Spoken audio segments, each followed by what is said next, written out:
எப்பவும் இட்லி பண்ணேன்னா ஆஃபீஸ்க்கு ஹஸ்பண்ட்க்கு வந்து அதான் வந்து குடுத்து விடுவேன். இங்க உள்ள நார்த் இந்தியன் ஃப்ரெண்ட்ஸ்க்குலாம் ரொம்ப பிடிக்கும் நம்மளோட சாப்பாடு. அதுக்காக அப்படிதான் குடுத்து விடுவேன். இன்னைக்கு வந்து பாத்தீங்கன்னா, மார்னிங்ல வந்து இட்லி சாப்பிட்டுட்டு போங்க. மதிய லஞ்சுக்கு ரைஸ் வந்து எடுத்துட்டு போங்க அப்படின்னு சொல்லிட்டு, இட்லியும் அது கூட வந்து பாத்தீங்கன்னா, கடலைப்பருப்பு தால் வந்து பண்ணியிருந்தேன் நார்த் இந்தியன் ஸ்டைல்ல. அப்புறம் அப்பளம் பொரிச்சுட்டு சாதம், அது கூட கடலைப்பருப்பு தால், அப்பளம் வச்சு அவங்களுக்கு பேக் பண்ணி குடுத்துட்டேன். தம்பிக்கு இட்லி, அப்புறம் அந்த கடலைப்பருப்பு தால், அதுக்கப்புறம் ஆப்பிள் கட் பண்ணி வச்சு அவனுக்கு வந்து பேக் பண்ணியாச்சு. ஹஸ்பண்ட்க்கு காலைல பிரேக்ஃபாஸ்ட்லாம் காஃபியோட குடுத்துட்டு, நானும் அவங்கள எல்லாம் அனுப்பிச்சு வச்சுட்டு சூப்பரா சாங்ஸ் எல்லாம் பார்த்துக்கிட்டே அப்படியே சாப்பிட்டேன். அதுக்கப்புறமா நெத்திலி கருவாடை வந்து தொக்கு மாதிரி பண்ணிட்டோம். அந்த தாலுக்கு ரொம்ப நல்லா இருக்குமே அப்படின்னு சொல்லிட்டு பண்ணி வச்சுட்டு தம்பியும் ஸ்கூல்ல இருந்து கூட்டிட்டு வந்துட்டேன். அதுக்கப்புறம் அம்மாச்சிக்கு லஞ்ச் வந்து கொடுத்துட்டு நாங்களும் வந்து சூப்பரா வந்து சாப்பிட்டோம். அப்பளம் வச்சு சாப்பிடலான்னு பார்த்தா என்னோட பையன் வந்து எடுத்து சுட்டுட்டான் பாருங்க.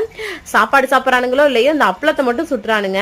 கிளைமேட் சாயங்காலம் வந்து கொஞ்சம் மழை வர்ற மாதிரி இருந்தது. சரி ஜிலேபி சாப்பிடலாமேன்னு எடுத்தேன். அது பாத்தீங்கன்னா ரொம்ப திகட்டுற மாதிரி இருந்தது. அதுக்கப்புறம் நம்மளோட காராச்சவே சாப்பிட்டாச்சு.